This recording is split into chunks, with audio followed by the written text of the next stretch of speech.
आगु आसूची क्रिसमस आज चलतु क्रिसमस घरे गोटे स्पेशल केक बनवा बहुत कम समय बनवा सहित बहुत सहज उपाय बनब केक को जदि आपण मैंने यही उपाय बनइबे केक पूरा सॉफ्ट बनवा सहित पूरा स्पंजी बनब।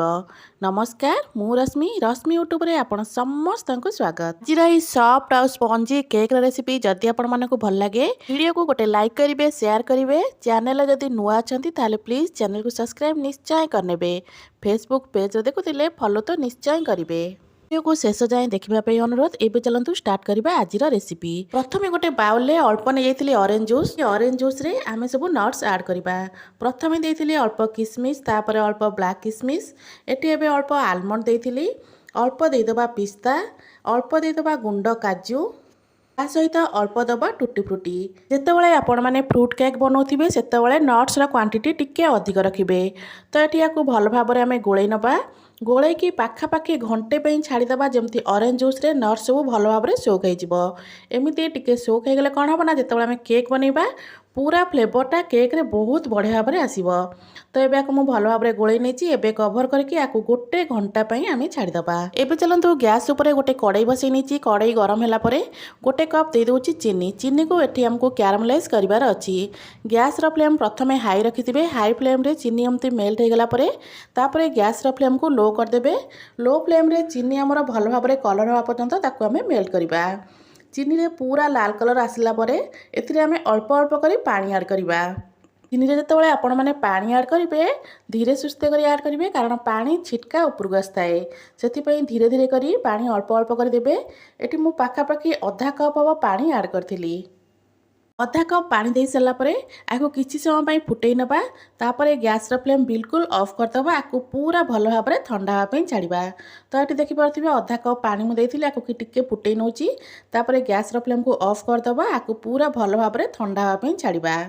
तो 10-15 मिनट लगे ठंडा हाँपी से टाइम रे चलतु एबे गोटे बाउल रे नहीं जाइए हाफ कप तेल ता सहित हाफ कप क्षीर गोटे मेजरमेंट कप रे तेल और क्षीर को मापिक नहीं एबे से हाफ चामच देदेबा भानिला एसेंस एबे आको भल भाव में आम फेंटी नवा। रिफाइन तेल नहीं आपण मैंने चाहिए रिफाइन तेल जगह बटर यूज करेंगे।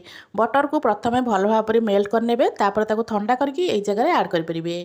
तो यहाँ को भल भाव में फेंटी सारापर एबे गोटे जाली नवा जाली उपरे आमे दबा मैदा। तो मेजरमेंट कप रे मु चीनी नहीं से कप रे गोटे कप आउ अल्प देती मैदा ता सहित 2 चामच देती अमूल गुंड। अमूल गुंड रे फ्लेवर बहुत भल आसो सहित टेस्ट बहुत भल आए। अमूल गुंड बिल्कुल ऑप्शनल अच्छी आपण मैंने चाहिए या स्किप करेंगे।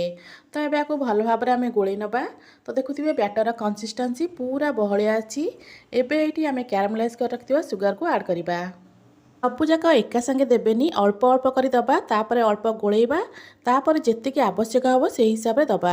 सबूक जब एका संगे देदेवे हुए तो आपण बैटर कंसिस्टेंसी बहुत पतला हो जाए। प्रथम मु क्यारामलाइज सुगर अधा देती तापर ताकू भल भाव में गोलैली किंतु मो बैटर कंसिस्टेंसी आपण मैंने देखिपे ये एपर्यंत बहुत बहलिया अच्छी। तो आउ जहाँ भी बड़का सुगर आम रहा सबूक को ये ऐड करदबा। एबे आपको मु भल भाव में फेंटी नहीं।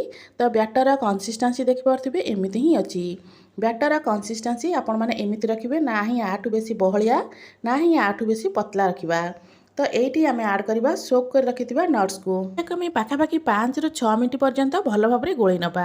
आपण मानक जिते भल भाव में गोलेबे आपण मानकर केकटा सेते पूरा स्पंजी ही बनब। तो ये चलतु आपको आम एमती एपट सेपट करके 5 ରୁ 6 मिनट पर्यंत गोले नवा। आज ये केक रेसिपी बनाइबा जो जो सामग्री दरकार प्रायतः सबू सामग्री घरे ही थाए। तो आपण माने ए क्रिसमस रे थरे केकटा को निहाती ट्राए करंतु बहुत बढ़िया बनी था। यहाँ आपण माने बहुत सहज उपाय बन पारे। यदि आपण मैंने एमती केक बनला बेले बैटर कंसिस्टेंसी आठू टिके बहलिया थिबो तो आपण मैंने यही जगह अल्प क्षीर ऐड करेंगे।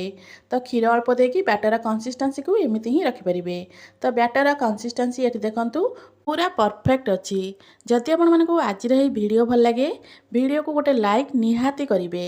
तो ये बैटर आमर पूरा रेडी हो गलानी। बैटर को गोलेबार पाखापाखि मोर 5 ରୁ 6 मिनट भाया हो गलानी।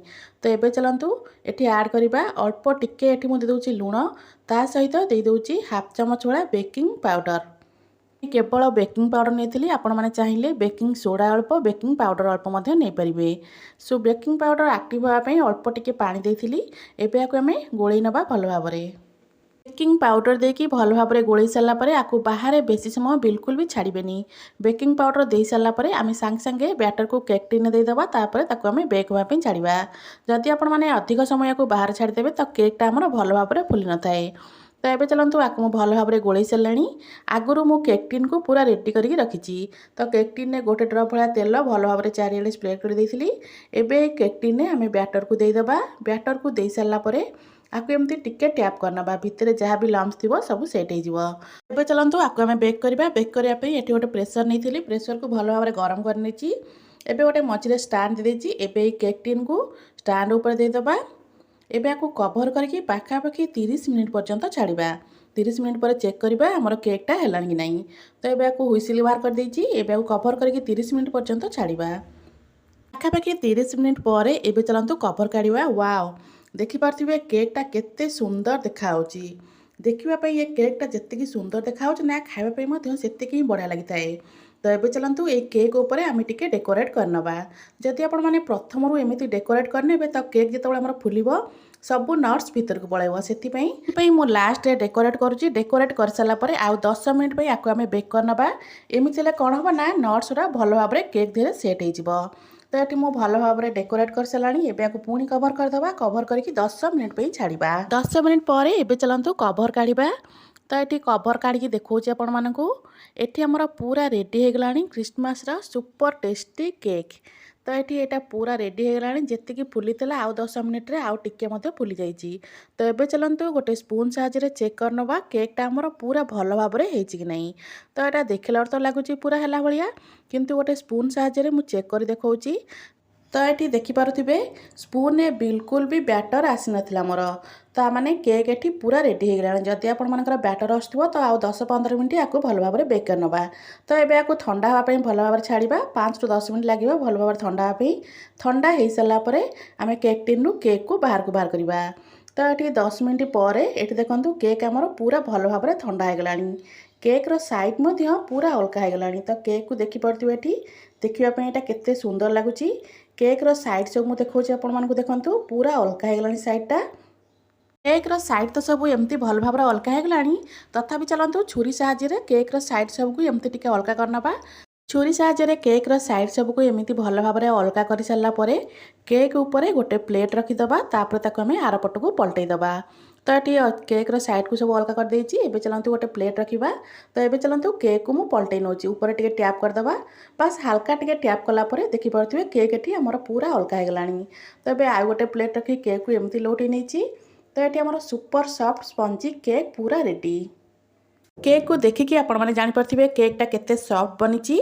एबे चलतु केक को कट करनवा। आपण मानकु जेमिति पसंद आपण माने सेमिति कट कर पारे।